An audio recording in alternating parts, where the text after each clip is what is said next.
Bonjour et bienvenue dans la 5e saison de Mode d'emploi. Pour démarrer cette année 2013, nous allons nous pencher sur le handicap. En effet, nombre de personnes ayant une infirmité rencontrent des obstacles lors de la recherche d'un emploi et pourtant, ils ont les compétences et sont pourvus d'une grande motivation. Reste à trouver le poste adéquat et c'est possible, la preuve dans cette société.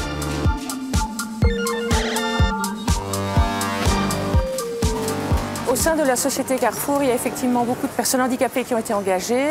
Et ici à Ouderghem, à proprement parler, il y a 3 personnes. Nous avons une personne handicapée qui travaille aux caisses, avec une caisse entièrement adaptée pour lui. Nous avons une personne malentendante à la boulangerie et une personne très légèrement handicapée qui travaille aux fruits et légumes. J'ai commencé par une assistance sociale bactérie qui m'a donné cet emploi, donc j'ai direct sauté sur l'occasion pour travailler ici au Carrefour. Il courait beaucoup à gauche, à droite, donc il était volontaire, donc il voulait absolument bien faire. Donc on a dû quand même canaliser son énergie. Il a des difficultés d'apprentissage, on va parler comme ça. Il est relativement plus lent. Il l'était au début et il ne l'est plus du tout maintenant parce qu'il est dans un cadre très sécurisé où une marraine lui a très bien transmis son amour de son métier. Il était extrêmement timide, avait très peur des gens et là on l'a mis dans la foule. Il a eu un peu de mal à s'habituer mais là maintenant ça y est, il se sent vraiment à la maison. Quand il voit beaucoup de gens, il a du mal à trouver des solutions immédiates à répondre aux clients. Sinon, son attitude envers le client s'améliore de plus en plus. Qu'est-ce que ça t'a apporté justement de pouvoir travailler? Beaucoup du bien, beaucoup plus ouvert envers l'équipe.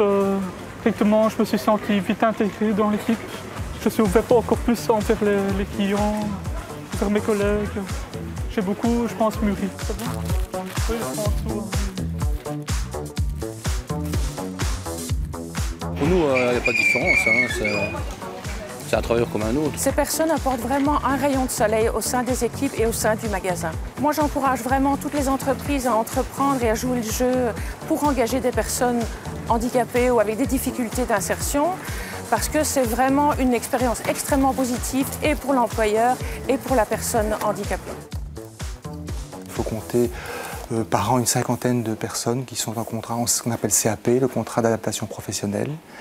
Et 150 personnes, disons, actuellement sont en cours avec une prime d'insertion. Dany est heureux d'avoir pu trouver un emploi à sa mesure. C'est le cas également pour Mariana et Karim. Malgré leur handicap, leur employeur a tenté l'expérience en les engageant et il ne regrette en aucun cas ce choix. Au contraire, cela apporte un véritable plus au sein de l'équipe. Surtout la bouche. Regardez bien, c'est la bouche qui met à chaque fois en avant. Il enlève le regard. C'est pas L'ASB et l'atelier Malou, c'est un centre d'expression et de créativité dans lequel environ 1000 à 1200 personnes viennent par an, suivent des cours de dessin, de peinture, de création numérique. On a une particularité, c'est qu'on accueille un public à raison de plus ou moins 30% de personnes porteuses d'handicap. Je suis arrivé chez Mission Locale. Mission Locale m'a renvoyé ici chez InfoSourd parce que comme je suis malentendant, j'ai commencé à faire mon parcours, on va postuler. InfoSourd a déménagé. Ils se sont retrouvés ici. Ils avaient besoin de quelqu'un qui pouvait... On m'a tout fait. Et je me suis retrouvé aux ateliers Malou. En même temps, je travaillais pour InfoSourd et en même temps pour eux.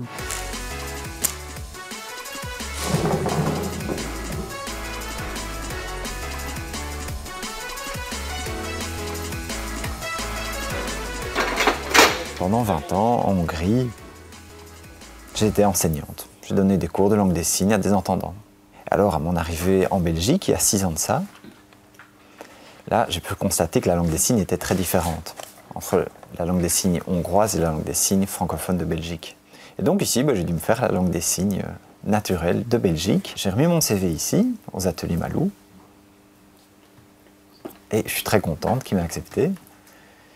Et alors ma fonction ici, c'est coordinatrice. Elle a un rôle de communication vers l'extérieur, de promotion des activités ici. Nous avons eu ces derniers temps de plus en plus de demandes en fait en termes de handicap. Et là, nous pouvons avoir un plan diversité. La région intervient en fait à l'ordre de, financièrement parlant, pour 50% du montant investi. On a engagé 3 personnes porteuses ou en situation de handicap. Surtout pour le secteur surdité, il y a toute la communication qui doit être facilitée vers l'extérieur, mais en interne. Donc là, on est quand même drôlement aidé par le service phare de la COCOF. On est aussi secondé par Actiris. Et donc ça n'est pas, comment je vais dire, ça n'est pas facile, mais ça n'est pas quelque chose d'insurmontable. Ce que nous proposons, c'est de travailler notamment par l'intermédiaire de l'outil qui est le plan diversité. Ce sont les personnes en situation de handicap, mais également les personnes de plus de 45 ans, les jeunes de moins de 26 ans, la thématique du genre qui est transversale, les personnes infrascolarisées. Nous avons réalisé un topo handicap qui reprend. C'est un outil de travail très intéressant pour nous-mêmes, consultant la diversité, mais également pour l'employeur. C'est de connaître les organismes, d'avoir les coordonnées de la personne contact, que ce soit pour une formation, que ce soit pour un recrutement. Alors nous avons également toute une série d'actions qui peuvent être menées en termes d'aménagement, d'audit d'accessibilité des bâtiments. Je pense également à toutes les formations de recruteurs. Je pense aux formations, à former le personnel qui va être amené à travailler avec cette personne. En tant que personne sourde, c'est pas facile de trouver du travail. Donc premièrement, il y a la communication, bien sûr. Deuxièmement, les coups de téléphone. Ça, souvent, les employeurs calent là-dessus. Il y a beaucoup d'entendants qui n'ont pas la patience de communiquer par SMS ou d'adapter leur communication.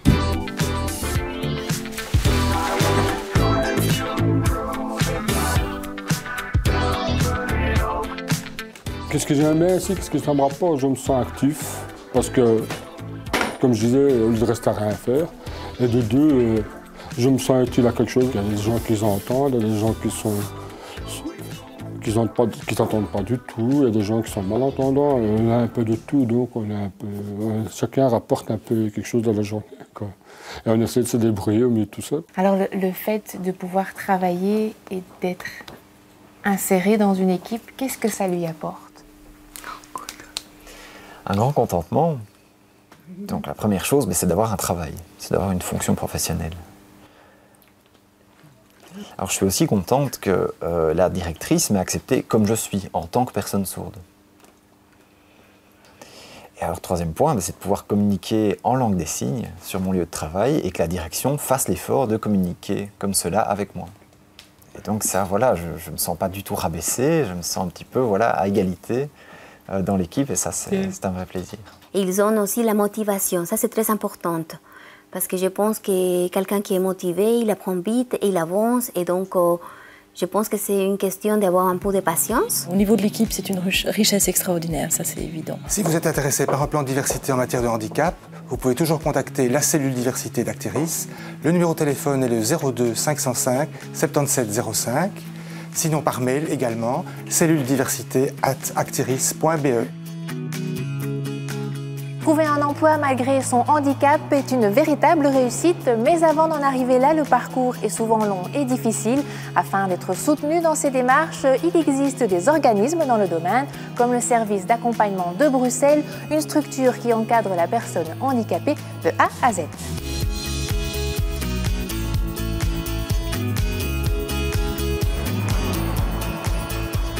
L'objectif du service, c'est l'autonomie de la personne handicapée et la participation de la personne handicapée à la société. Donc c'est un accompagnement assez global.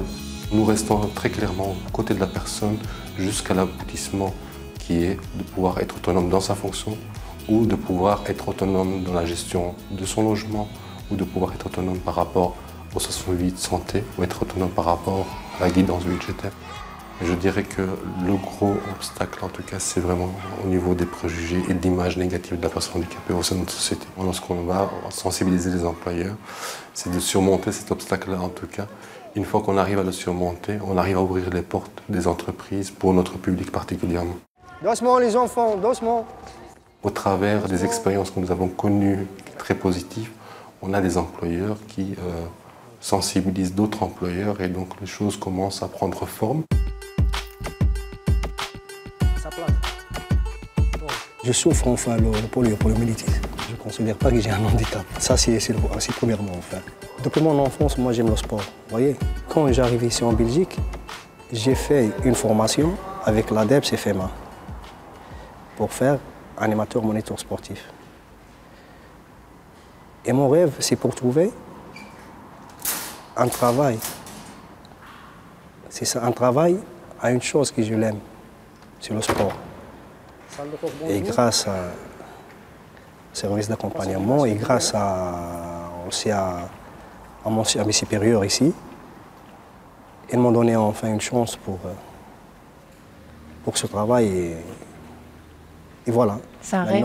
C'était un rêve et la rêve, elle était réalisée. Votre ASBL s'adresse à tout type d'handicap? Il s'adresse à tout type d'handicap. L'handicap mental fait partie de la majorité de notre public actuellement. C'est un petit peu les laissés pour compte, je dirais. Notre service bénéficie depuis le 1er janvier 2012 d'une reconnaissance au niveau d'Actiris en tant que service APS, donc un service accompagnement public spécifique. C'est un signe, un indicateur très clair au niveau de l'évolution des mentalités. On peut dire que l'handicap n'a pas été effacé, ce n'était pas le but, mais on voit plus aussi le travailleur plus que l'handicap. Je m'adresse à toute personne qui souhaiterait bénéficier d'un accompagnement. Vous savez que vous pouvez nous contacter au 02 527 30 40 et je réitère cet appel également aussi vis-à-vis des employeurs qui seraient intéressés de se lancer dans cette expérience-là. Avant de refermer cette émission, je vous informe qu'Actiris aide également les personnes ayant un handicap. Pour toute info, rendez-vous sur leur site internet ou contactez leur consultation sociale au 02 505 77 51. Quant à moi, je vous retrouve le dimanche 27 janvier pour parler de formation dans les métiers de la ville. D'ici là, portez-vous bien.